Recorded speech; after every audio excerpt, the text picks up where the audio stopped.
Hey everybody, it's Emily here with Bossed Up and welcome to today's Career Crush Q&A. We are streaming live from Washington, D.C. and I am so excited to have one of our phenomenal advisory board members and a congressional chief of staff tuning in from Capitol Hill, Jennifer Van der Heide. Thanks so much for joining us, Jennifer. Thank you. I'm thrilled to be here and such a huge fan of Bossed Up and all that you're doing for women around the country that it's just a pleasure to talk with you.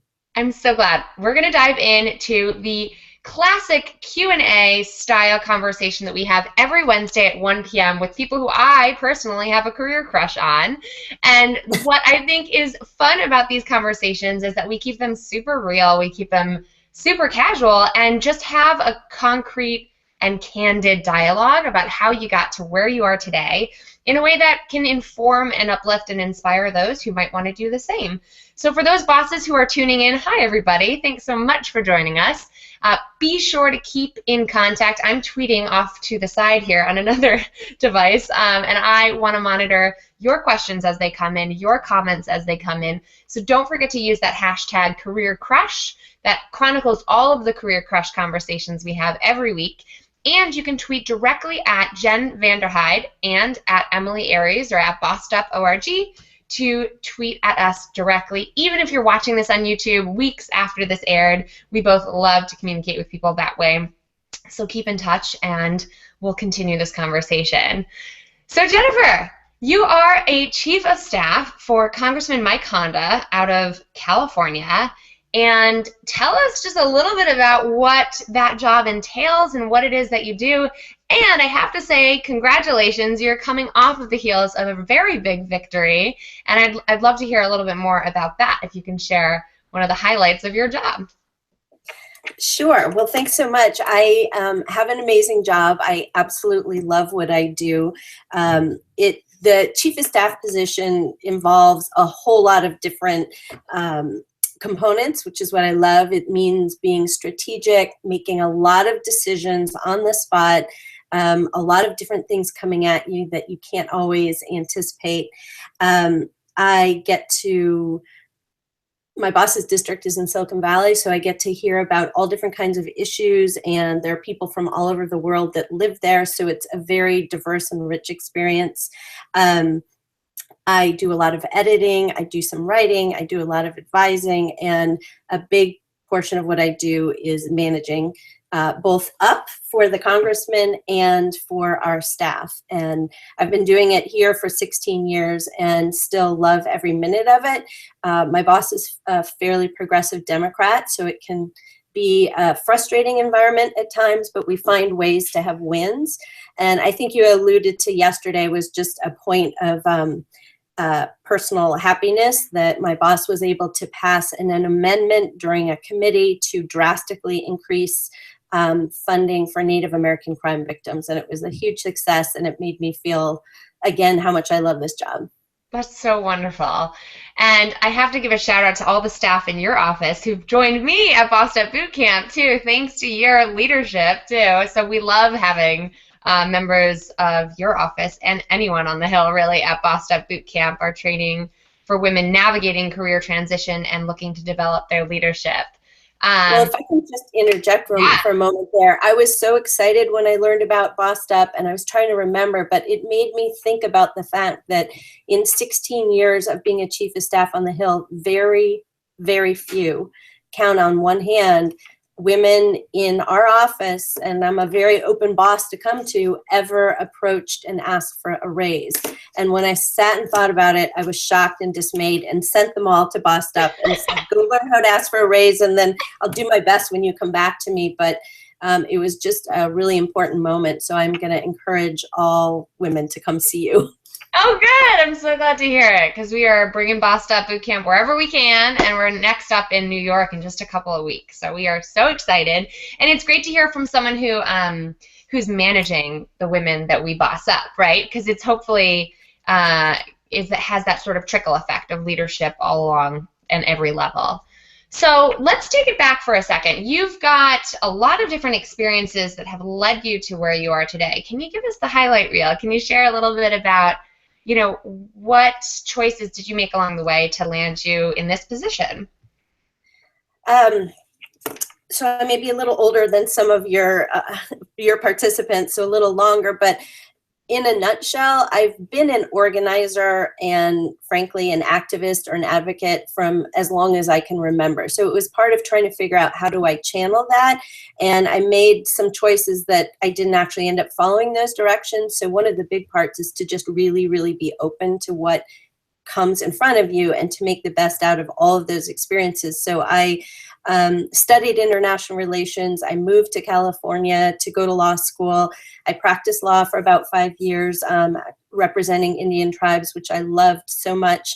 And I also, along the way, got involved in politics. And it was truly luck that connected me to my current boss, Congressman Mike Honda. And I started working for him, the County Board of Supervisors, and then in the assembly, and then managed his campaign. It was a huge campaign in 2000 to come to Congress, and came never planning for any of that.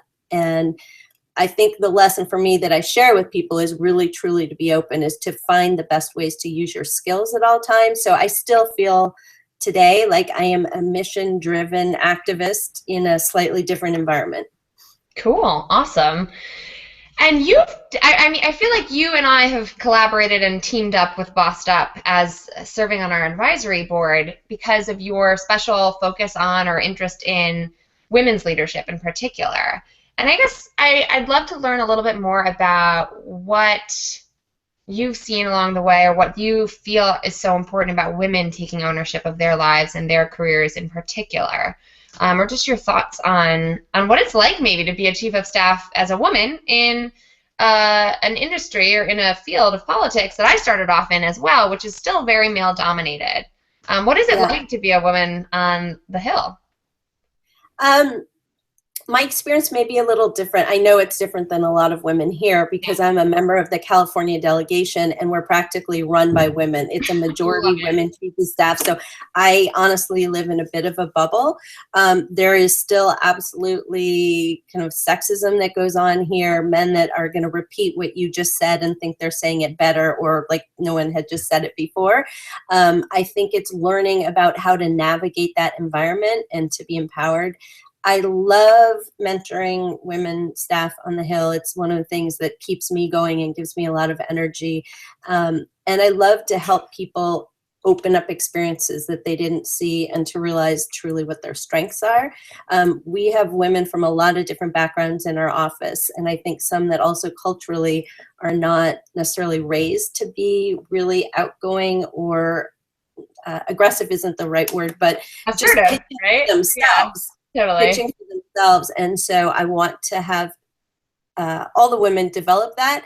I never had truly even a mentor, and the one person I'm thinking was a man. So I want to help women find those mentors and learn how to ask for them. Yeah, awesome. Now, another big underlying theme that we carry with us pretty much throughout everything I do at Bossed Up is that work, love, and wellness are connected, right? That this idea of this clean-cut barrier between work and life, and that this whole work-life balance conversation is kind of a joke. How do you feel like life and work have worked together in your really high position, demanding job? What does that look like for you over the years? And was there ever a point in life in which you recognized, oh man, maybe I do need to invest in my personal sustainability to really show up fully in the office? Absolutely. So I moved here in 2001 as a chief of staff, and I knew nothing about Washington. I had never worked on the Hill. So I worked 24/7. I had a lot to learn. I made mistakes along the way. It was a huge learning curve, which I loved. It was exhilarating. And I kept that pace going for about 9 years, and it was too many years. So along the way, I also had a daughter, and then also had a divorce, and found myself as a single parent from 2007 till now. I have a darling, amazing 12-year-old daughter. But I learned along the way, there was a point when it became very clear that I was putting my daughter first and I was putting my work first, and I just was not taking care of myself. So my physical health went south. I love to exercise, but I wasn't exercising, and all of the negative things that can happen. And I did a leadership 360 profile, And it came back, and there are a lot of things to rejoice in it. But one of the points, and I felt like the universe was speaking to me, was that I was not taking care of myself. And everybody around me recognized it and felt comfortable telling me. So it was, Yeah, the universe was speaking to me. that's great. Um, And so what and happened from there? I've learned to be more intentional, and I've learned that you always have to be intentional about how to, one, put yourself first. And as a woman, we rarely do that. Well, actually, my daughter is absolutely first. I'm second. I think we're But changing that, right? But it's true. um, and so I've learned how to do that more. I found ways to manage stress. I've learned that I don't need to be involved in everything. I've learned how to delegate better, and really that you are more successful as you empower and delegate to others. And so I've learned how to shift my job. It is still a struggle being a single parent in this job. And like so many women, it's taxing. My Right. daughter knows a lot about Congress. She's ready to run. And but I also, we work in an environment where we work very closely, and I work with passionate, incredibly smart people, and we're a family. And I don't really believe in clear lines, frankly, between personal and professional, at least in the world I'm in. We share each other's ups and downs, and I think we're all better for it. Mm-hmm. Awesome. And so I guess the question I'm thinking of next is, what advice do you have to the women out there? And I have to say, I hear this from women all the time in Bossed Up's community who want to get to where you are, who want to get to that next level, who are ready and willing to put in those 9 years of hustling. And is there another path, right? Is there another way to get to where you want to get going, you know, in terms of leadership and career and ascending the ranks in your workplace without coming to that crisis moment like both you and I have, right? I worked in politics. I'm sure I'll end up in politics again at some point. I love politics. But I hope so.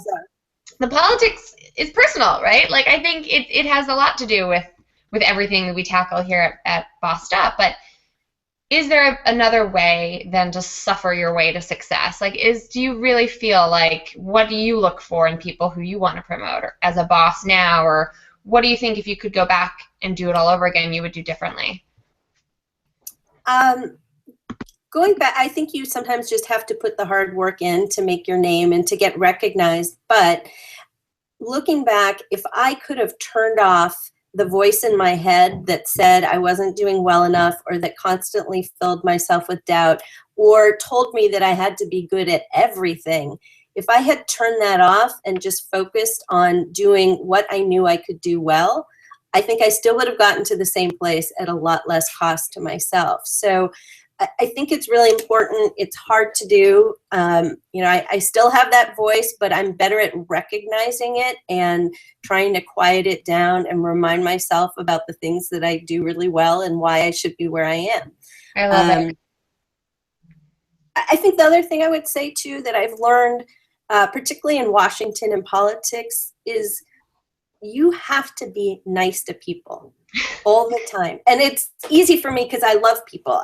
But, you will have here, we have interns that 2 years from now could be the person who's working in the White House who I need to go ask a favor from.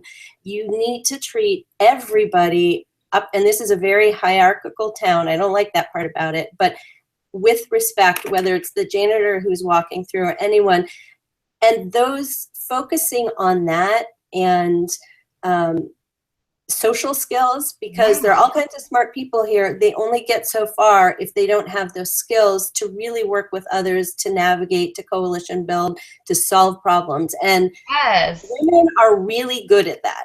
And that's why I get really excited about women leaders and why I'm so committed to mentoring them. Awesome. Awesome. It's so funny you mentioned that, because just this morning we put out a new video all about how to master the art of one-on-one meetings, really like how to coalition build for your own career, or bring people together to take collective action, because it is a skill. It's something that we all are learning and getting better at along the way. And it's part of the saying we have here at Bossed Up, which is to lift as we climb, right? All boats rise in a rising tide. That's sort of what we're what we're aiming for. So what do you feel as a boss? We get some questions, and I actually want to pause here and remind folks who are tuning in to tweet out your questions.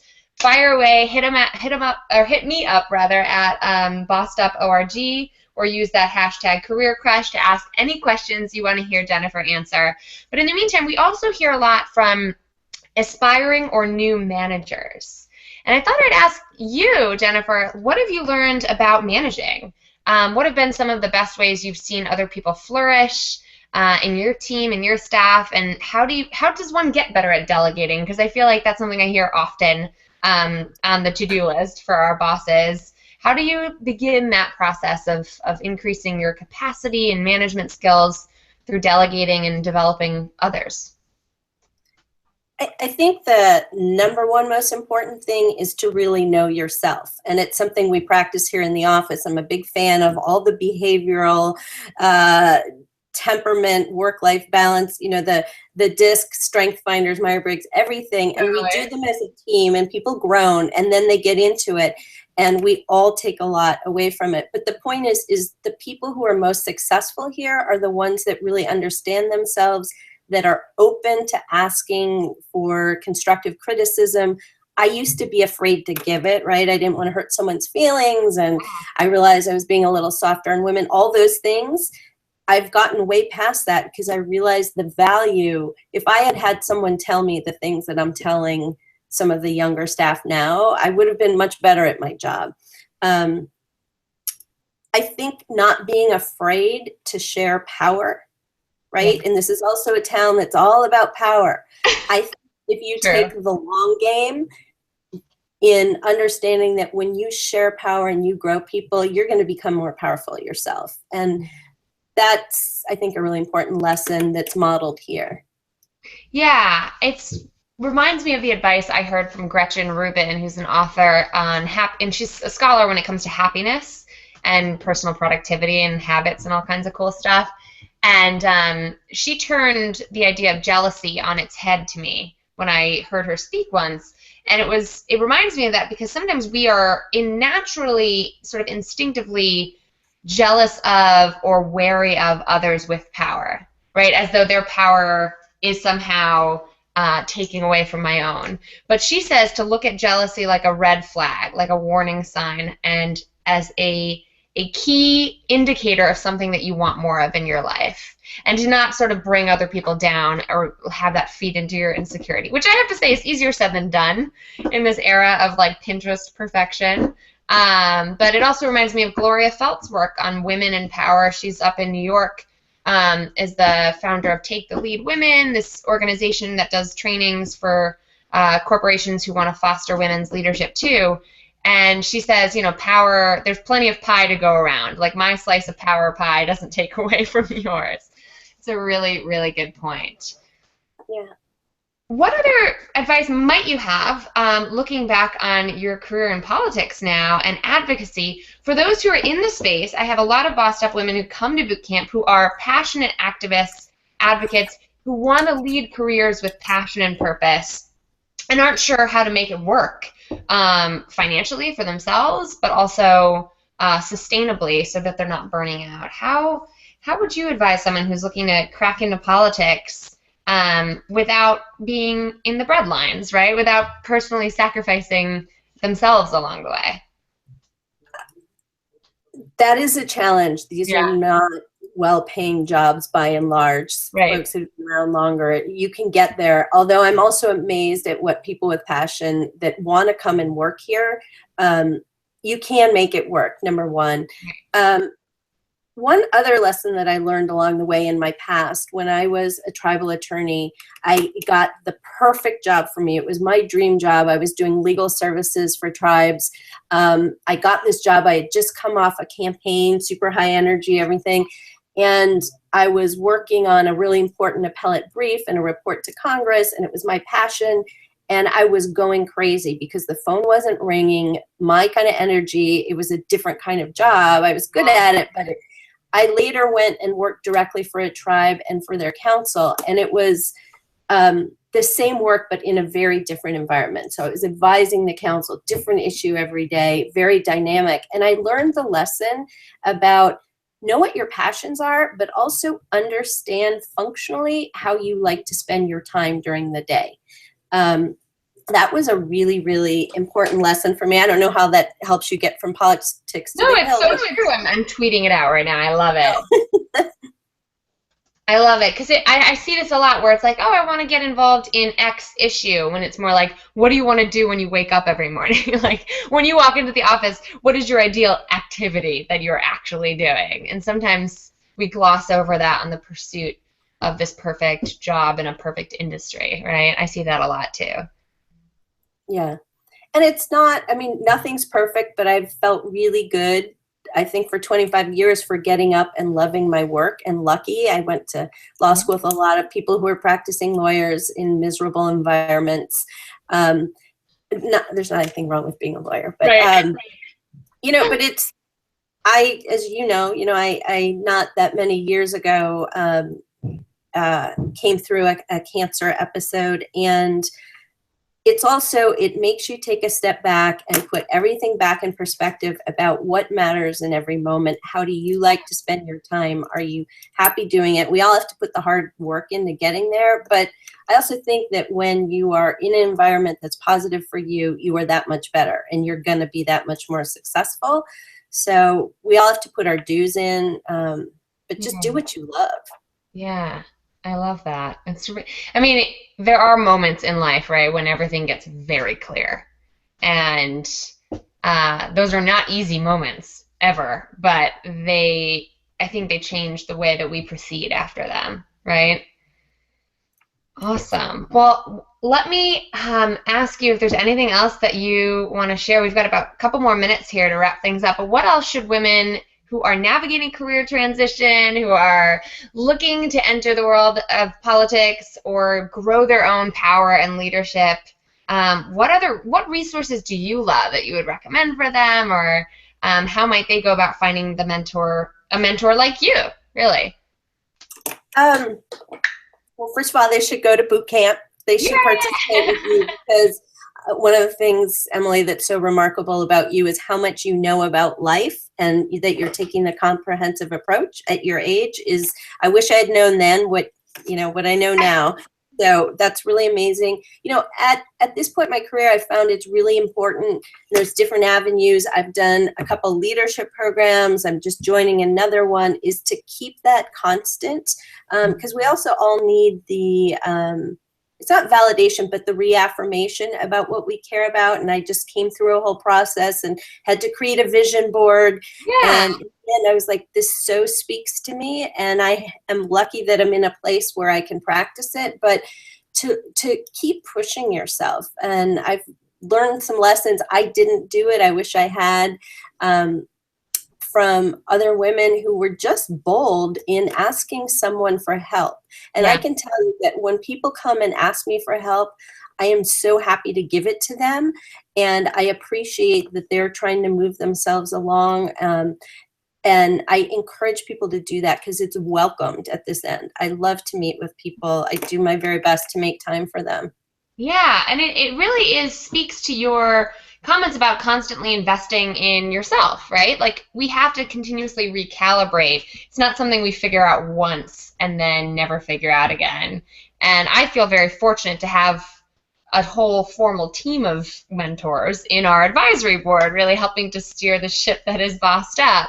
And I'm glad that you and all of the amazing experience that you bring to the table is part of that cadre. Very cool. So I would just say one more thing. If you're interested in politics, then do it. Because as I mentioned about a great experience yesterday, I've been here for a long time. Mm-hmm. You can, if you're about making a positive difference in people's lives, you can do it here. And it doesn't matter what party you are. Like I'm in a party with not a lot of power right now. And there are always ways to do it. It's really gratifying. That's awesome. Beautiful. Awesome. Well, I am so glad that the universe brought us together. I have to laugh for a second here and peel back the curtain for the bosses here, because Jennifer and I first met because you are a tennis fanatic, as my man would call a tennis ninja, and the man in my life has been your tennis pro for a while now, right? And so I love that, and this is a perfect living example, I'm getting really real here, at how your personal hobbies and your personal relationships can foster big, important relationships for your career as well. So That's absolutely right. I'm so glad you shared right? that. Big shout out to Brad. I love it. I love playing tennis, and that was one of the changes I made, which was I'm just going to make time to do it. I don't care how tired I am, Yeah. except for last night when I didn't go to tennis. But every other night at 8:30 on Tuesday nights, I'm going to go there because it makes me happy. And then I met Brad, and then I met wonderful Emily, and the worlds are small, and it's It's real. yeah, It's really love. real. And if Yeah. Jennifer Van der Heide can make time for tennis, and she's like a tennis boss too, I have to say, then no matter how busy your work schedule is and no matter how crazy life is, you know, you can invest in you too. I think that's just like a powerful lesson to see women in big bossy roles, right? Like with big jobs and big responsibilities at home, raising Zara on her own. I mean, 12 is like, so probably you're seeing the like light at the end of the tunnel in terms of semi-independence coming, but with everything you got going on, I'm so happy to see you living true. And that's why you're on our board, right? That you're living true to our philosophy, which is in order to do well in your career over the long term, you got to be doing well for yourself personally too. So what world do you, I don't know exactly how to ask this question, but I'm thinking about little Zara, who is amazing, who is on the precipice of becoming a teenager, a fully fledged teenager. What do you hope that she experiences when it comes to being a woman in the world and in the workplace that she's going to be entering into at some point? Like, what do you hope to see change, or what are you happy to see is changing along the way as her mom? I love talking about Zara. Yeah. I think progress is being made for women in the workplace, but we're not there yet. And I hope that, I feel like I was a little lucky, but that when she decides to, you know, if she's going to have kids, that there are workplaces that are friendly to that. I happen to work for the best boss in the world who looks at his watch and says, "Don't you have to go get your daughter now?" I was lucky that way, but as a parent, I want to grow confidence in her, whatever it is that she needs, because these women are going to be, these young girls are going to be leaders in the future. I want her to believe in herself and not have barriers, right? Like whatever choices they make, to have those opportunities. It's just so important. She is going to be an intern in our office this summer, a mini intern. So it's pretty lucky, but you know, I want them to see possibilities on what they can do. I love And it. yeah. I love it. In Well, her on that, Spanish and Mandarin. oh my God, amazing, amazing. And I want to thank you on that note for making time for our Career Crush today, for our live Q&A. Thanks to everybody who tuned in. I know, Jennifer, you were flying in from the West Coast and you were just abroad for an extended trip for the congressman. So I'm so glad you could fit us into your schedule. As always, I really appreciate everything that you have to share. And for those who want to learn more about Jennifer, you can actually read her full bio on our About page at bossedup.com, and find her on LinkedIn and, of course, Twitter at Jen Van der Heide. And is there anything else that you want to share with us before we wrap I up? just want to thank you, Emily. This was so fun to do. I hope I've said something that will ring true or be helpful to other women out there, and just excited to continue this journey with you. Likewise. Thanks so much, Jennifer. And thanks to everybody for tuning in today. We'll be back here next week, same time, same place, Wednesday at 1 p.m. for our next Career Crush. So stay tuned and keep bossing.